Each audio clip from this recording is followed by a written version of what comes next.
Aleluia. Você pode celebrar o Senhor aí? Glória a Deus. Benção demais. Amém. Nós paramos aí no ponto 4, né? Sobre a identidade de Cristo, não é isso?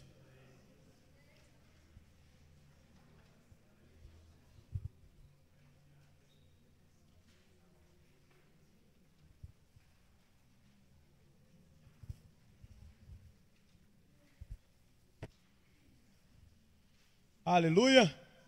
Tiagão, pode mandar ver? Já iniciou?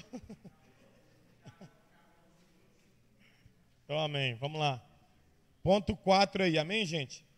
Nós falamos até o rei prometido, a gente está falando sobre a identidade de Jesus. Daqui a pouco a gente vai entrar na obra de Cristo e vai ficar bacana. Essa matéria está bem curtinha, a ideia é eu tentar terminar ela hoje. Eu vou passar um vídeo no final e esse vídeo vai resumir boa parte do final da matéria também. Um vídeo bem curtozinho, mas bem edificante. Vai trazer muita noção sobre essa obra de expiação do nosso Senhor Jesus. Amém? A gente vai aprender um pouco sobre isso, mas antes disso vamos terminar aqui sobre a identidade de Cristo. Ponto 4. Jesus, Rei sofredor. E aí o primeiro ponto aí é, Ele é o Cordeiro de Deus. Deixa eu falar com vocês sobre a palavra Cordeiro. Todas as vezes que, tanto no Antigo Testamento quanto a revelação de João Batista acerca de Jesus, porque o encontro, é bom a gente ter uma noção de que João Batista, ele não caminhou com Jesus como os apóstolos caminhou, só que ele é alguém que ele sabia para quem ele ia preparar o caminho. Por quê? Porque ele nasceu de uma mulher que teve contato com a mãe do Salvador. Então Isabel, ela tinha conhecimento de quem era Jesus, de que Jesus era o Filho de Deus, porque a gente conhece aquela passagem lá de Lucas, que fala que Maria foi até Isabel, Maria estava com 3 meses de gravidez, Isabel estava com 6 meses, ali elas se cumprimentam, e quando elas se cumprimentam, tanto Jesus quanto João Batista, dentro do ventre, eles ficam se contorcendo, cheios do Espírito Santo. Naquele momento ali, aquilo é uma conexão no mundo espiritual. João Batista, ele nasce, e ele nasceu e cresceu sabendo o propósito dele. É por isso que Pedro, ele caminha com Jesus 3 anos e meio, e é lindo a gente aprender isso. Pedro caminha com Jesus 3 anos e meio. E quando Jesus fala que vai morrer, Pedro pula lá. Fala, não, o senhor não pode morrer, eu vou no teu lugar. E aí Jesus vira para ele, chama ele de quê? Ó Satanás, tu não conhece o reino de Deus, arreda dele. Por quê? Porque Pedro ainda não tinha tido a revelação de Jesus como cordeiro. Agora é lindo ver que João Batista, no primeiro contato dele com Jesus, ele já sabia que Jesus era o Cordeiro de Deus. Então aqui ele chama Jesus de Cordeiro de Deus, só que Cordeiro de Deus não era só Jesus. Todo cordeiro do Antigo Testamento que era cevado, que era preparado, ele vivia em um ambiente, ele tinha que ser sem mancha, sem nenhuma deficiência, sem nenhuma enfermidade. E ele era separado como Cordeiro de Deus. Automaticamente a palavra cordeiro era assimilada a sofrimento. Porque quando você falava assim, Cordeiro de Deus, alguém que vai morrer em favor de outra pessoa.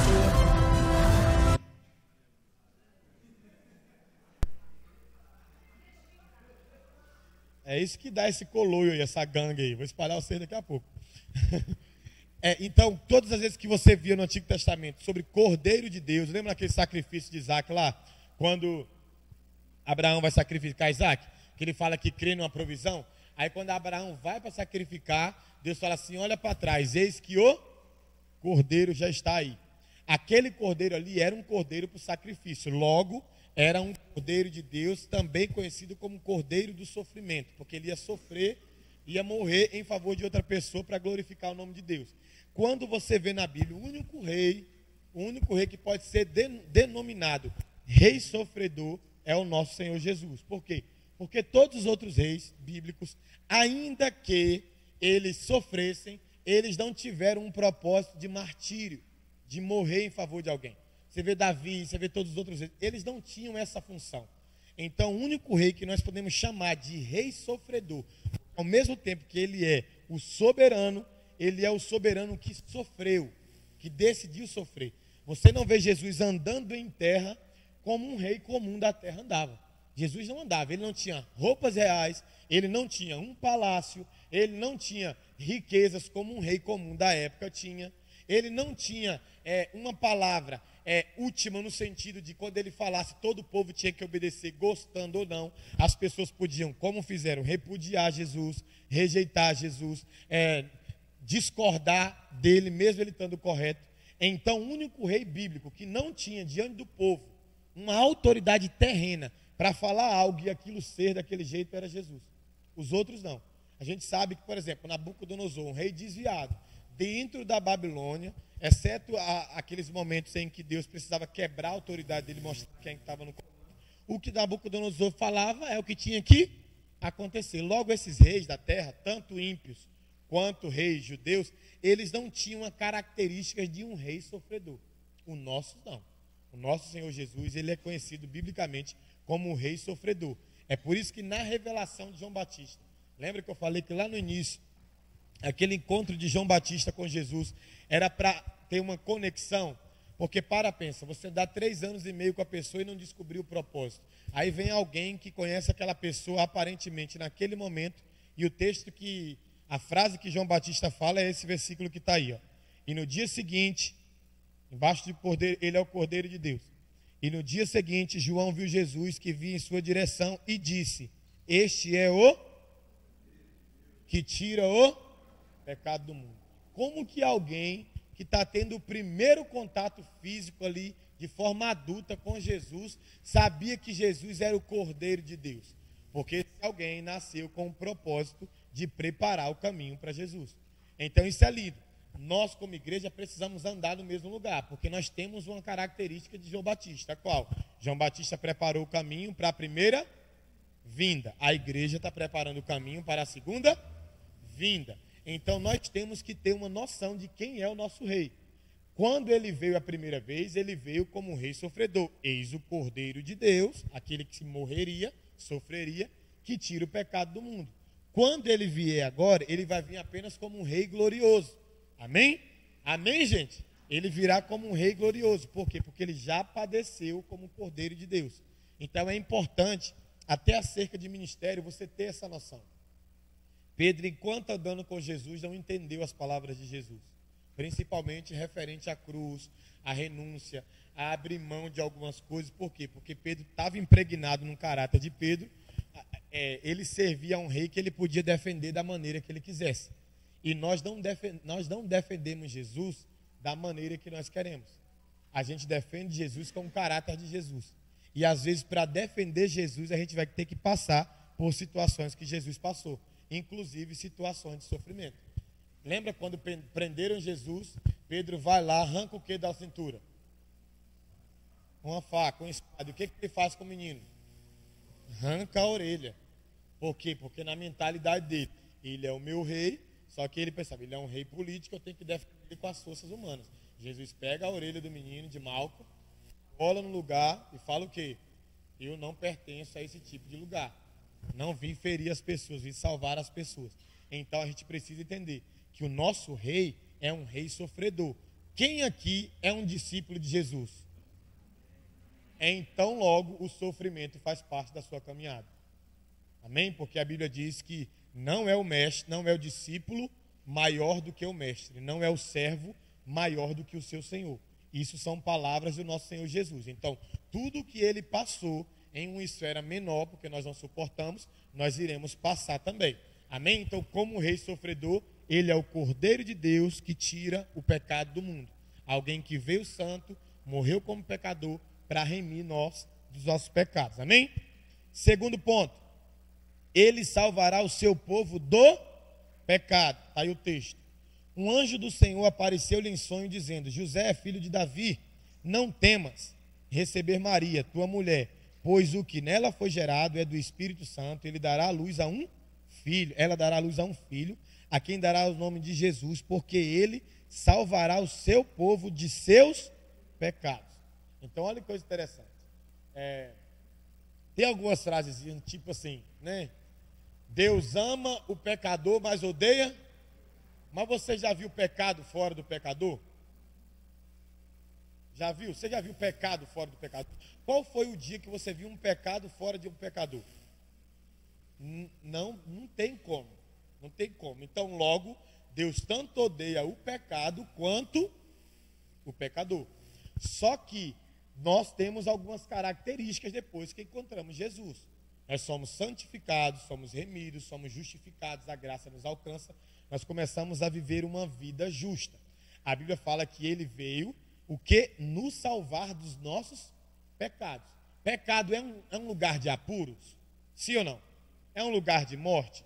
Sim ou não? Então, se a Bíblia está falando que Jesus veio nos salvar dos nossos pecados, a Bíblia está dizendo que nós não vamos ficar escravos de pecado. O pecado na nossa vida, ele é um acidente, ele não é um compromisso. Então, logo, não tem essa de Deus ama o pecador e não ama o pecado. Não, Deus odeia o pecado como odeia o pecador. Só que um pecador remido se torna alguém que peca, o que é diferente de um pecador. Nós pecamos, nós não somos pecadores, nós somos santos. Entendeu? Nós não somos pecadores. Quando você vê a Bíblia chamando alguém de pecador, é alguém com uma prática entregue. Ele está entregue àquelas práticas de pecado. Tem alguém entregue à prática de pecado aqui, gente? Espero que não. E esse silêncio me preocupou.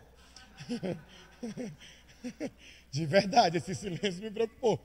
Então, como que eu posso entender se eu sou um pecador? Se eu estou entregue a uma prática pecaminosa. Agora, se eu luto contra aquela prática, se ela é um acidente na minha vida, um acidente não contínuo, não direto, aquele acidente, aconteceu, falei mal de alguém, aconteceu, cobicei alguma coisa que não devia, e você lutou contra, você é alguém que ele salvou do pecado. Ele te salvou do pecado. Então a gente precisa entender, Deus odeia tanto, porque pensa. Só para a gente entender a frase. Eu entendo a frase, entendo o contexto, entendo até quem fala ela, no sentido de que fala. Não é na vontade de cometer uma heresia. Mas pensa. Se Deus ama o pecador, Deus ama o pecador, né? E odeia o pecado. O que vai para o inferno é o pecado ou o pecador? É o pecador que vai para o inferno. Sim ou não? Então, logo, a gente precisa entender direito quando se fala. Qualquer frase. Tinha uma época da minha vida que eu virei o desmistificador de frase. Eu ficava vendo as frases nada a ver, falava, isso aqui não tem nada a ver. Porque tem um monte de frase por aí que não tem nada a ver. Entendeu? Você precisa ouvir as frases e discernir elas biblicamente. Porque frase não é Bíblia. Frase é inspiração. Então, às vezes, a gente pode ter uma inspiração errada, sim ou não? Tem uma frasezinha muito... Você queria falar algo?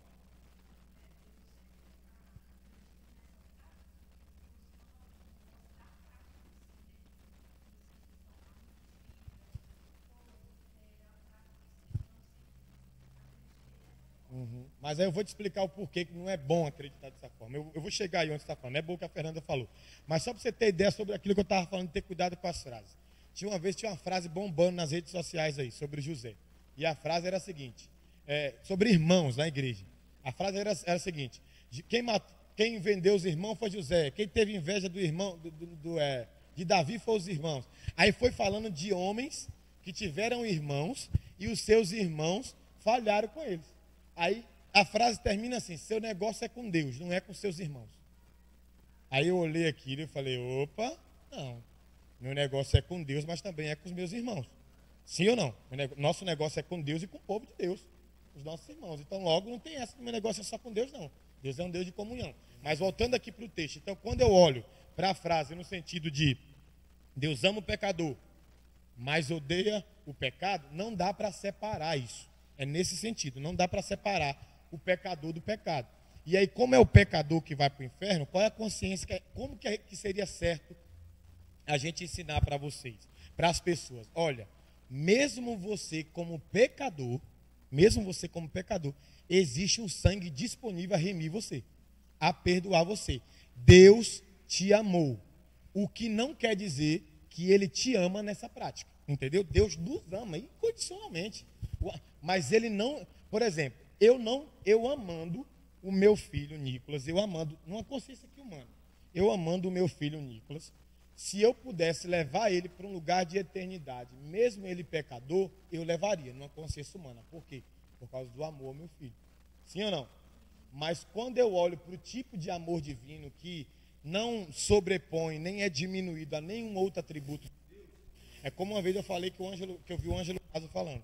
ele conjecturando, ele dizendo assim, que ele acredita que no grande dia, no dia do juízo, Jesus vai estar em lágrimas mandando pessoas que ele ama para o inferno. Então é nesse contexto que eu quero dizer. Quando a gente diz para uma pessoa assim, Deus ama o pecador, mas não ama o pecado, pensa, a pessoa que está pecando fica com aquela consciência assim, pô, Deus me ama mesmo. Entendeu? Deus me ama, está de boa, Deus me ama. E é um grande problema da nossa nação, é esse. As pessoas se sentem muito amadas por Deus, mas elas pensam que esse amor de Deus não transforma elas. Então, não, Deus me ama incondicionalmente. Sim, Ele te ama incondicionalmente ao ponto de ter liberado coisas para te libertar daquilo que te escraviza. O amor de Deus, ele é libertador. Então, a gente precisa ensinar que Deus ama, Deus odeia o pecador e o pecado. Só que o pecador pode se tornar alguém santo, pode se tornar alguém remido. E é esse alguém santo e remido que Deus vai salvar. Amém? Amém? Então vamos lá, ele salvará o seu povo do seu pecado. 3, ele sabia o que estava para... Aí o texto. Desse momento em diante, Jesus começou a mostrar aos discípulos que era necessário que fosse para Jerusalém, que sofresse muitas coisas da parte dos líderes religiosos, dos principais sacerdotes e dos escribas, e que fosse morto e ressuscitasse ao terceiro dia. Mas Pedro, chamando em particular, começou a repreendê-lo, dizendo: Deus, tenha compaixão de ti, Senhor, isso jamais acontecerá. Ele, porém, voltando-se para Pedro, disse: Para trás de mim, Satanás, tu és para mim motivo de tropeço, pois não pensa nas coisas de Deus, mas sim nas que são dos... Então, Jesus veio sabendo o que ele passaria. Irmãos, preste atenção no que o pastor de vocês vai falar para vocês aqui, nessa noite.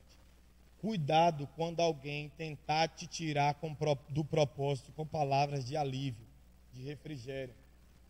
Cuidado. O que Pedro fez ali, Pedro estava querendo o mal de Jesus? Vamos, gente, vamos tentar entender o texto. Pedro queria o mal de Jesus? Não. Mas Jesus poderia se livrar daquilo que ele tinha que fazer? Não. Nós não queremos o mal de ninguém, mas é necessário que algumas pessoas passem algumas coisas. Entendeu? Nós não podemos poupar as pessoas de passarem aquilo que Deus escreveu para elas passarem. Nós não podemos poupar. Entendeu? Eu não posso querer poupar o meu filho de passar aquilo que Deus escreveu que ele vai passar. Eu tenho que, de alguma maneira, porque aqui está dizendo, ele sabia que estava para sofrer. Eu tenho que crescer e ver o meu filho crescendo e ensinar algumas coisas para ele, como eu ensino.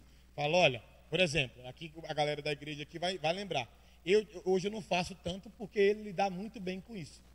Mas, há uma época da idade do Nicolas ali, acho que tinha uns 5 anos, Deus me deu uma direção para forjar um pouco do caráter dele, de ter o dia do não. O Nicolas tinha um dia na semana que era chamado o dia do não. Eu ia com ele para a rua e eu só dava sim para ele, se fosse para comida ou para bebida. Se ele tivesse com fome, eu daria comida. Se ele tivesse com sede, eu daria água para ele beber. Fora isso, não. E aonde que eu ia? Passava dentro do shopping Santa Cruz. Eu sei que os olhinhos dele ficavam doido. Passava lá nos camelôs da Getúlio Vargas. Ele era apaixonado por bonequinho da Marvel. Então, um dia da semana eu pegava ele, dava a mão nele e falava, vamos para a rua. Aí, quando ele começou a perceber que existia o dia do não, porque eu conversei com ele, tinha uma vez que eu falava assim, bora filho, dá uma volta. Ele, pô pai, hoje é o dia do não? Ele, pai, então vamos ficar em casa. Eu falei, não, esse é o dia mais importante para a gente ir para a rua, então bora. Hoje eu dou um não para o meu filho, ele consegue assimilar muito bem o não. E aí eu sentava com ele às vezes e falava, sabe por que o pai está ensinando para você o dia do não? Porque você vai tomar um não de uma menininha em algum momento da vida, você vai tomar um não na escola, você vai ser reprovado em algum ambiente, você vai tomar um não da vida, você vai tomar não. Então eu preciso ensinar para ele que o amanhã dele, ele vai se deparar com algum tipo de sofrimento. Então aqui a palavra está dizendo que ele sabia que estava para sofrer. E quando você sabe que está para sofrer, você se prepara para aquele ambiente. Por isso que existe teologicamente. E aí, a igreja passa tribulação ou não?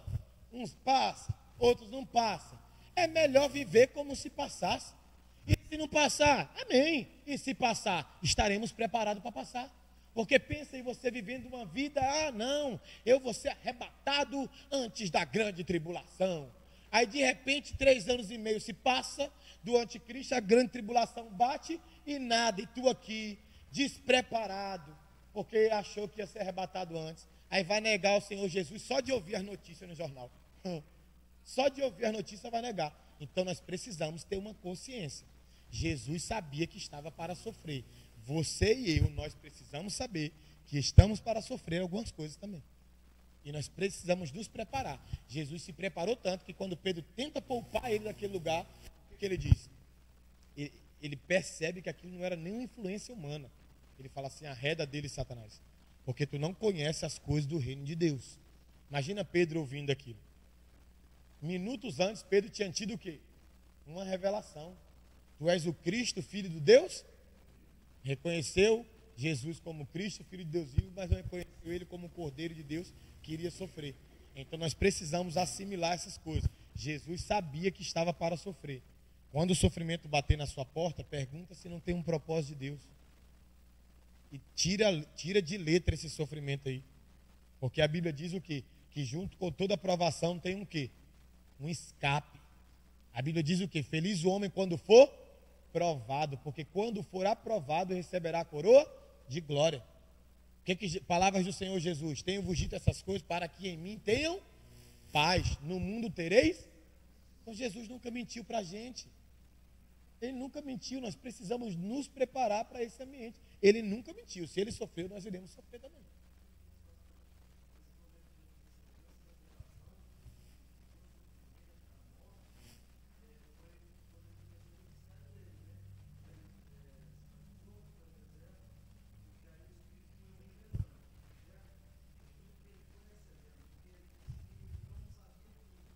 Não, a única coisa que ele não sabia em vida, em corpo, era sobre o dia da volta. A única. Não, na infância ele sabia muita coisa. Na infância ele já sabia muita coisa. Por exemplo, quando aquele texto lá fala que ele perguntava e as perguntas eram diferentes, ele respondia e as respostas eram diferentes, que os estudiosos, os religiosos da época ficavam admirados. Os estudiosos dizem que aquelas perguntas já eram perguntas referentes a ele mesmo e o futuro dele. Então, em vida, isso é bom a gente saber, foi por isso que, querendo ou não, foi boa a sua fala. Em vida, quando Jesus estava aqui em vida, não, em carne, melhor dizendo, quando ele pisou nessa terra aqui, ministerialmente, até mesmo fora do ministério, a única coisa que Jesus não sabia, enquanto estava aqui na terra, era o dia e a hora que ele voltaria. Amém? Mas quando ele morre e ressuscita, e aí a Bíblia fala que Deus dá a ele fala, foi-me dado todo o poder e na terra, ali também acaba dele não saber. Alguns até hoje pregam que Jesus não sabe a hora e o dia que ele virá. Isso não é uma verdade. Tanto Colossenses quanto 1 Tessalonicenses fala que nele habita toda a plenitude de Deus. Plenitude é conhecimento, é sabedoria. Então hoje o Senhor Jesus sabe sim o dia e a hora que ele virá. Amém? Ele não sabia porque ele estava limitado a um corpo humano, e mesmo Deus sabendo o plano divino dele, de que Jesus não falharia, ele estava condicionado àquela natureza de ter se esvaziado. Então, ele era limitado a uma única coisa, só essa coisa. Enquanto ele no corpo aqui na terra, ele não sabia o dia e a hora que ele viria, mas hoje ele sabe, amém? Ele sabe exatamente. Então vamos lá, próximo ponto. Ele sabia, vamos lá, 5. Jesus o Redentor, sua obra redentora em nosso favor. E tomando um cálice, rendeu graças e o deu a eles, dizendo: bebei dele todos, pois isto é o meu sangue, o sangue da aliança, derramado em favor de muitos para perdão dos pecados. Quando a gente fala de redenção, a gente precisa entender o quê? Lembra que eu falei que Deus não ama nem o pecador nem o pecado? Por quê? Porque existe a palavra redenção. Hoje, a Bíblia fala que o amor de Deus está derramado em nossos corações pelo Espírito Santo que nos foi dado. Romanos 5:5. Então, nós sabemos que o amor de Deus, ele tem a medida da salvação, que é para todos, mas ele tem uma medida diferente para aqueles que já receberam Jesus.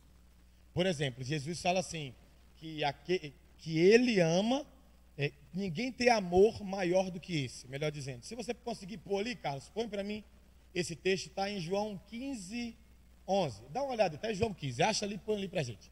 Olha o que Jesus diz: ninguém tem amor maior do que esse, o de dar a vida pelos seus, o quê? amigos.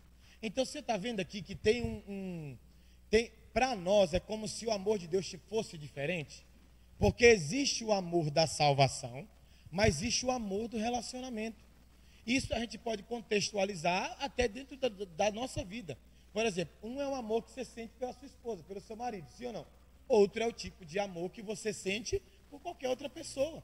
Sim, então, olha o texto. Ninguém tem maior amor do que este, o de dar a alguém a sua vida pelos seus amigos. Mas vamos lá. Jesus morreu só pelos amigos deles? Sim ou não? Não, mas qual era o contexto? Ele estava falando com quem ali? Com os amigos dele. Ele estava falando com os amigos, ele estava falando com aqueles que ele tirou da condição de servo. Um pouquinho ali na frente ele vai falar no versículo 15, ele não vos chamamos mais de servos, mas chamo vocês de amigo, porque o servo não sabe o que o Senhor faz, mas o amigo sabe. Então, quando aqui está dizendo sua obra redentora, quer dizer o quê? Que existe um amor que é percebido por nós, a igreja, que nos redimiu. É por isso que Paulo ele fala assim, que o amor de Deus, ele nos constrange. Agora o amor de Deus constrange o mundo? Não, vamos lá, gente. O mundo está constrangido com o amor de Deus? Não, por quê? Porque se tivesse constrangido, estava mudado. Então, existe um entendimento. Por exemplo, o mundo pode até dizer que Deus ama eles, e ama mesmo. Mas eles não entenderam esse amor. Uma coisa é eu dizer que Deus me ama, uma coisa é eu entender esse amor. Entendeu? É diferente. Então, quando fala da obra redentora, esse amor de Deus nos redimiu. Redenção é isso. Você estava lá condenado e ele foi lá e morreu para redimir você. Hoje você está vivo por causa da obra de Jesus. Amém? Então, preste atenção nisso. Deus ama todo mundo, mas quem tem o entendimento do amor de Deus é quem? É a igreja, que dá uma resposta. E isso é óbvio, porque a gente pensa que amor é um discurso. E amor é discurso? Não. Põe ali o texto, também está em João 15 ali, põe ali, que fala que aqueles que me amam guardam os meus mandamentos. Então, o amor de Deus não foi, eu derramei meu amor só por te amar. Não, eu derramei meu amor para redimir você, para você sair dessa condição de condenação, mas eu quero uma resposta. Eu quero uma resposta. Aí, achou aí? Está dentro de João 15 também, porque eu não lembro de cabeça agora não. É muito texto para lembrar de cabeça. Tadã! Isso. E se guardares os meus mandamentos, permanecereis no meu amor, do mesmo modo que eu tenho guardado os mandamentos de meu Pai, e permaneço no seu amor. Então, olha que coisa interessante, ele está condicionando ali para nós, ele está dizendo que os redimidos, eles dão uma resposta a esse amor. Então, quando você fala assim, não, quando você conversa com alguém que foi redimido, esse alguém, ele não consegue amar Deus da forma que Deus nos ama, isso é impossível, amém? Deus nos ama de forma incondicional, nós não conseguimos amar a Deus da mesma força que Ele nos ama, só que a Bíblia diz o quê? Que nós o amamos porque Ele nos amou primeiro. Agora, vamos lá, amor é um estilo de vida ou um discurso? Um estilo de vida. Então, logo, quem entendeu o amor de Deus? Quem tem um estilo de vida que glorifica a Deus, que dignifica, que dá uma resposta. Por isso que a gente precisa entender muito bem o amor de Deus, senão a gente fica fazendo do amor de Deus igual estão fazendo aí com a tal da hipergraça aí, né? É uma praga no país aí, mas esse assunto por outra hora. Vamos embora. Ele entregou a sua vida. Por isso o Pai me ama, porque dou a minha vida para retomá-la. Ninguém a tira de mim, mas eu a dou espontaneamente. Tenho autoridade para dá-la e para essa ordem ou mandamento recebido meu. Nós temos o costume de dizer que mataram Jesus, né? Não, pegaram Jesus, prenderam Jesus, mataram Jesus. E até biblicamente a gente vê lá o texto de Atos 2, 3 e 4, quando Pedro está ali discursando para o povo, falando que, olha, aquele que vocês crucificaram e mataram, Deus fez dele Senhor e Salvador e coisa e tal, porque até dentro do contexto teológico, biblicamente, as pessoas crucificaram sim o nosso Senhor. Isso é defendido até pelos apóstolos. Mas quando a gente olha no teor das palavras de Jesus, a gente vê que não foi as pessoas que mataram Jesus. Foi ele que se entregou.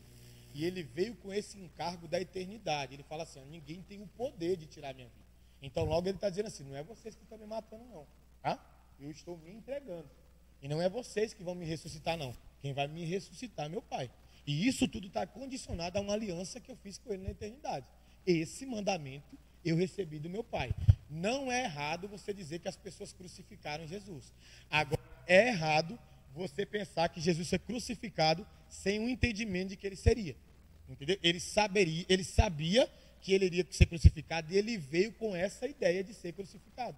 Ele está dizendo assim, ele entregou a sua vida. Por exemplo, vamos pegar aqui fora de Jesus. Quem aqui já soube de alguém que foi assassinado? Assassinado. Conhece alguém que foi assassinado? E quem conhece alguém que se suicidou? Os dois morreram? Mas existe uma diferença nisso aí? Claro. Um queria viver. E o outro? Queria morrer. Então, dentro disso aí a gente consegue entender. Jesus não era alguém que queria viver. Claro que ele não é um suicida. Mas ele é alguém que queria morrer. Ele sabia que tinha que morrer. Então, ele entregou a sua vida. Ele entregou. Jesus não foi. Senão a gente começa a dizer, não, mataram Jesus. Como se ele tivesse, não me mata. Não faz isso comigo. Me tira da cruz. Não. Ele veio para esse propósito. Amém? Ele entregou a sua vida por nós. Aleluia.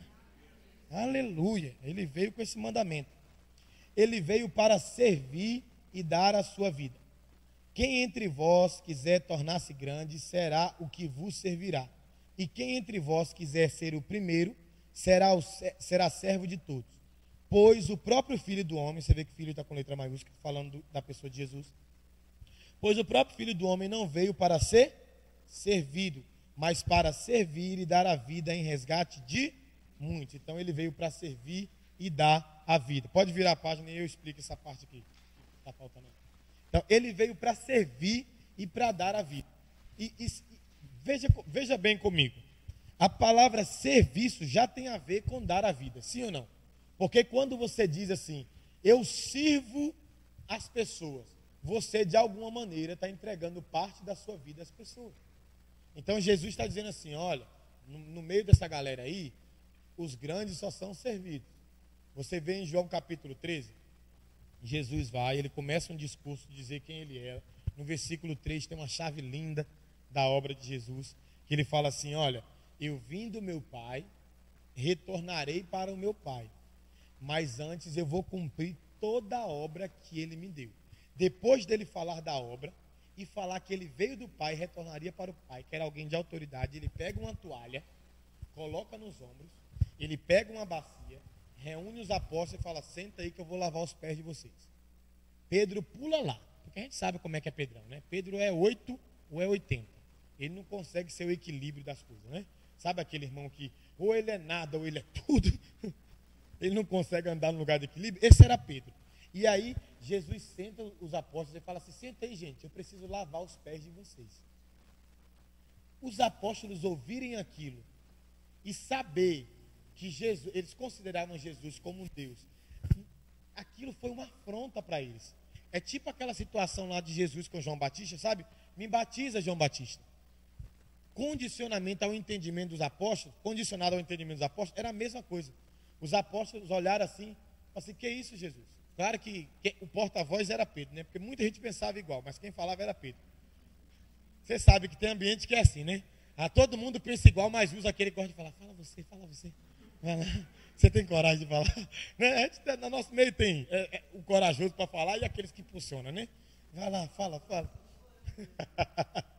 Então aí Pedro vai e fala. E o que Pedro fala? Que isso? Como o Senhor vai lavar os nossos pés? Se o Senhor é Deus, né? Vamos aqui conjecturar. O Senhor é o nosso mestre. Jesus olha e fala assim, Pedro, o que eu faço tu não entende agora, tu vai entender depois.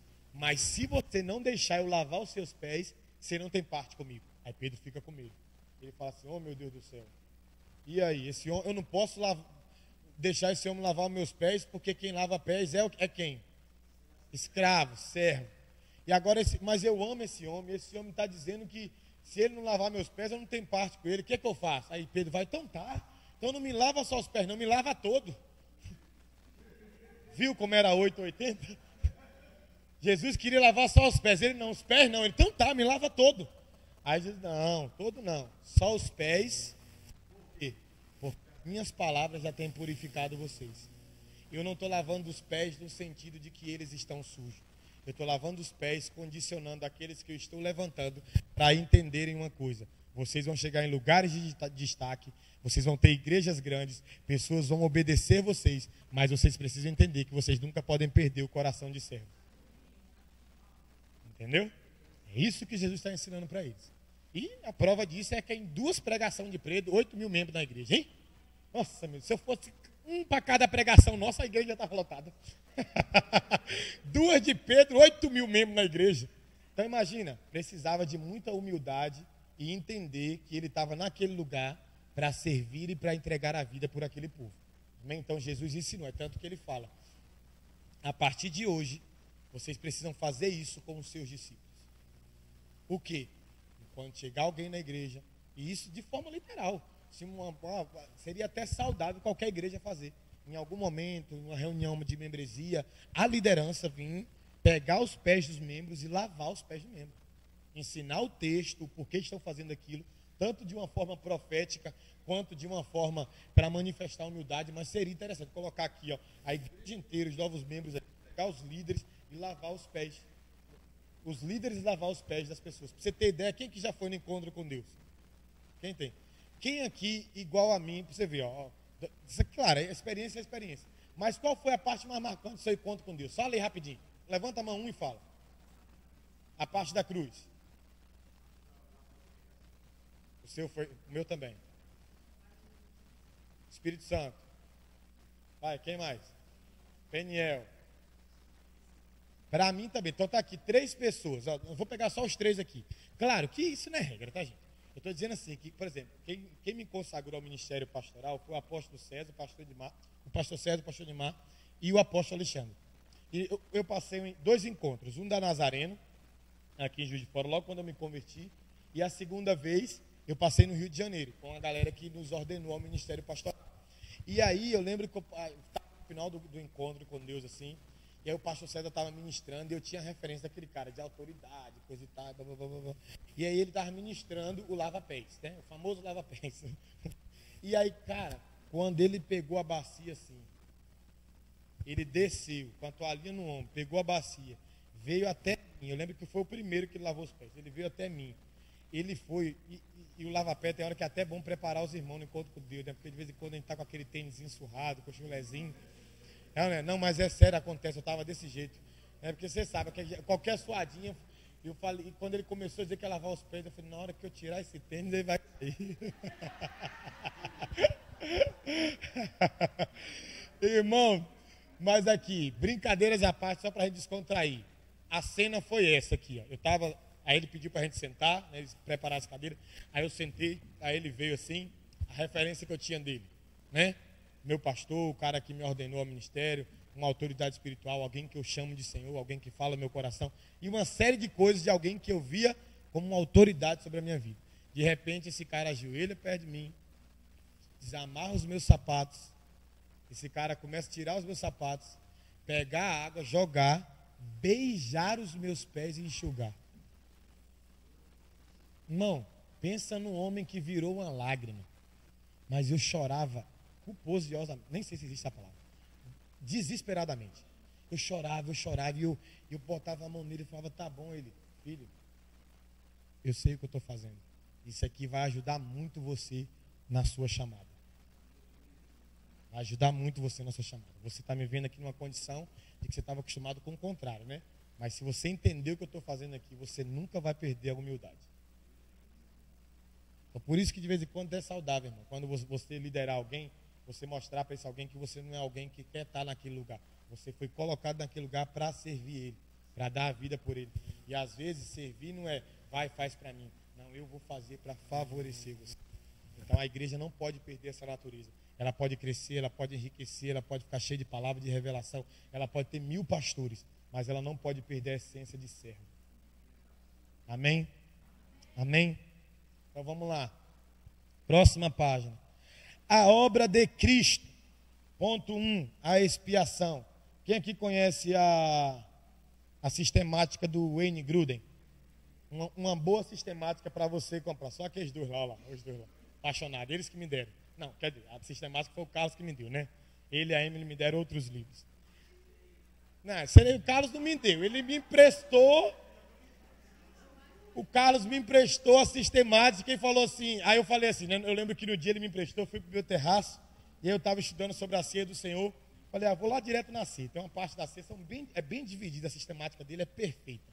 Para alguém que quer ter conhecimento, cara, é perfeita. Numa linguagem bem simples e ao mesmo tempo bem profunda, bem esmiuçada. Eu lembro que eu fui lendo ele explicando sobre a ceia, eu falei assim, nunca mais que isso aqui vai voltar para a mão do Carlos. Aí eu fiquei insistindo com ele, dá para mim, ele não dou. Eu falei, então vou te tomar. Aí ele, então tá, então você toma. Aí tomei, e depois ele comprou também. Mas enfim, o N. Grud escreve, tá aí. Expiação é a obra de Cristo que realizou, é a obra que Cristo realizou em sua vida. E morte para... expiação é a obra que Cristo realizou em sua vida e morte para obter a nossa salvação. Então a gente vai aprender agora aqui, ainda temos ali uns minutinhos, o que é expiação. Aí embaixo está aí. Substituição penal. Alguém que paga pelos erros cometidos por outro. Alguém aqui já viu um vídeo que está rolando muito no Instagram também. A gente acaba vendo. Né? Mas o vídeo é edificante. De um cara que já está assim, aparentemente com uns 40 anos ou 40 e poucos anos. E a frase do texto é assim. Alguém que ficou 25 anos preso por um crime que não cometeu sendo absorvido. Alguém já viu esse vídeo? Você vê quando sai a sentença não, a liberdade do cara, o cara meio que desmaia, ele desliga. Porque imagina, irmão, você ficar 25 anos da sua vida preso por um crime que você não cometeu. Imagina. Imagina. Então, a expiação é a substituição penal. É o que Jesus, quem merecia a cruz? E quem foi para a cruz? Expiação, substituição penal. Ele falou assim, deixa que eu morro por vocês. Eu vou morrer por vocês. Agora vamos lá. Para a salvação, quem morreu? Para a salvação, quem morreu? Só para você entender uma coisa. A igreja tem que ter características de se entregar à morte. A igreja tem que ter uma consciência de martírio. Não é porque eu estou num país que ninguém coloca uma arma na minha cabeça que eu não tenho que ter uma consciência de martírio. E o que é uma consciência de martírio? Põe ali, Carlos, 2 Coríntios 4, 12. É um dos versos da minha vida, tá? 2 Coríntios 4, é 4? 12? Isso. Olha só, é um texto que vale a pena você ler inteiro. Paulo vai falar de uma vida de sacrifício e ele compara a vida de Jesus. Em alguns momentos ele fala assim, levando no corpo as mesmas marcas do nosso Senhor Jesus. Aí no verso 12 ele diz assim, de maneira que em nós opera, para que em vós, ou em vós, ali no texto ali, mas em vós a vida. Preste atenção, isso aqui vai te ajudar muito, muito, muito, muito na sua caminhada de derramar a vida sobre as pessoas. Existem pessoas que só serão alcançadas pela vida de Deus quando você estiver morrendo. Você entendeu? Quando a pessoa vem falando, cara, esse cara está disposto a morrer por Jesus, aquilo vai constranger a pessoa ao ponto dela receber a vida de Deus. Então, quando a gente está falando de expiação ali, para salvação foi Jesus. Agora, para estabelecimento do reino, no sentido de para propagação do reino, nós precisamos ter aquela consciência ali. Ainda que em nós opere a morte, para que em vós opere a vida. Os apóstolos, por várias cidades que eles passavam, eles eram chicoteados, apedrejados, por uma série de coisas. E quando eles passavam por aqueles ambientes de morte, era naqueles momentos que a vida de Deus era derramada e alcançava algumas pessoas. Você tem ideia, historicamente, dentro do contexto da história da igreja, tem uma parte que fala que eles falavam quando os homens de Deus eram crucificados naquelas arenas lá no Coliseu. Falava-se, para cada gota de sangue de um cristão que morresse, aquilo eram sementes para que outros cristãos fossem alcançados. O que ele está dizendo? Que quando as pessoas morriam, e a forma como elas morriam por amar Jesus, ao mesmo tempo que tinham pessoas ali crucificando elas e zombando delas, tinham outras pessoas que falavam assim, eles acreditam em algo real. Eu vou buscar esse algo real para a minha vida. E aí eles começavam a se converter a esse Jesus. Então a gente precisa ter uma consciência de que muitas vezes a gente não vai ganhar alguém sorrindo, a gente vai ganhar alguém sofrendo, morrendo. Ainda que em nós opere a morte, e não está falando apenas de uma morte literal, está falando de morte parcial, sofrimento que você vai passar na vida, para que alguém encontre vida. Amém? Só que vindo para cá, está falando que alguém que paga pelos erros cometidos do outro. Então expiação é isso. No Antigo Testamento, como que acontecia? O animal puro era colocado lá, e aí os sacerdotes impunham o quê? As mãos daquele animal. As mãos do pecador iam para aquele animal. E sabe o que acontecia ali? Uma substituição. O pecado que estava no homem passava para o animal era morto e o homem aliviado. Olha que coisa maravilhosa. Isso já sinalizando para quê? Para a obra e expiação de Cristo. Que enquanto ele estava ali, é como se a gente pudesse colocar, não literalmente, mas as mãos nele, e aí a nossa morte fosse para ele e a vida dele viesse para nós. Aquele que se tornou penalizado para poder nos salvar. Amém? Vamos para o intervalo? Depois a gente continua. Vai lá.